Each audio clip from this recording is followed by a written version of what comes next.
The Bristol TTA.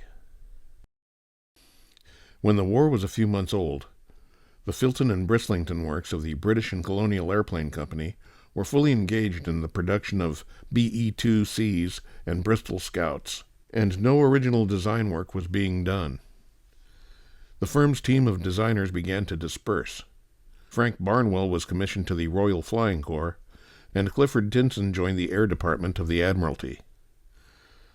By August 1915, aerial combats were becoming increasingly frequent, and the need for fighting aircraft was daily growing greater. Frank Barnwell was released on indefinite leave and returned to the British and Colonial Company. With L.G. Freese as his assistant, he set about establishing a new design organization at Filton. The first new type to be designed, in September 1915, was a large twin-engine biplane that was intended to be a two-seat fighter. It now seems curious that such a large and cumbersome aircraft, when the company was already building the nimble Scouts C and D, which, with real armament, could have been excellent fighters. At the time, of course, fighting tactics and characteristics of fighting aircraft had not been established, and, in the absence of a British gun synchronizing mechanism, a twin-engine aircraft probably seemed to offer a reasonable prospect of success as a gun platform with good performance. The Bristol TT, signifying twin tractor, the new design was intended to have two 150-horsepower Royal Aircraft Factory 4A engines. The aim was to produce a compact aircraft with the smallest possible fuselage, but inevitably the TT proved comparatively large. The fuselage was deep but narrow. The gunner's cockpit was in the nose, where he had a fairly good field of fire for his Lewis gun. He had 5 spare drums of ammunition, and his cockpit contained a dual set of flying controls.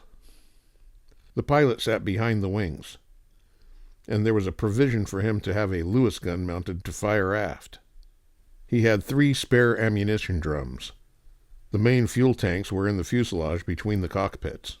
Twin undercarriage units were fitted, one under each engine. The engines were mounted in mid-gap at the ends of the center sections. The main planes were of equal span and chord, and had unusually large ailerons. A balanced rudder was employed. After the TT design was submitted for approval, it was learned that all Royal Aircraft Factory 4A engines would be required for BE-12s. The Bristol was therefore redesigned to have 2 Beardmore engines of 120 or 160 horsepower. Ultimately, 2 120-horsepower Beardmores were fitted. These engines were opposite-handed and enclosed in bulky nacelles that obscured a considerable part of the pilot's field of view. In this modified form, the design was named Bristol TTA. 2 prototypes numbered 7750 and 7751 were built. They were tested at Central Flying School in May 1916, when they proved to have a somewhat indifferent performance. The TTA earned adverse criticism because the pilot's view from the cockpit was poor. Rearward firing armament could not be effectively installed, and there could be no communication between the pilot and gunner. The fuel system was not satisfactory, and the lateral control was poor. The official report started with a rather devastating remark. This machine would probably fall victim to the first machine which attacked it. By this time, fortunately, the British gun synchronizing mechanisms were available, and the need for aircraft like the TTA disappeared. The big Bristol was therefore abandoned. The development was projected as the Bristol F2A. This was designed for a single Rolls-Royce engine and was intended to be an escort fighter like the Armstrong-Whitworth Fk-12, Sopwith LRTTR, and Vickers FB-11. The Bristol F3A would have had the wings, tailplane, and rear fuselage of the TTA. 2 gunner's nacelles were mounted on the upper wing, each with 2 Lewis guns and 10 drums of ammunition. The F3A's undercarriage anticipated latter-day ideas, consisting of a central unit and a small wheeled skid at each lower wingtip.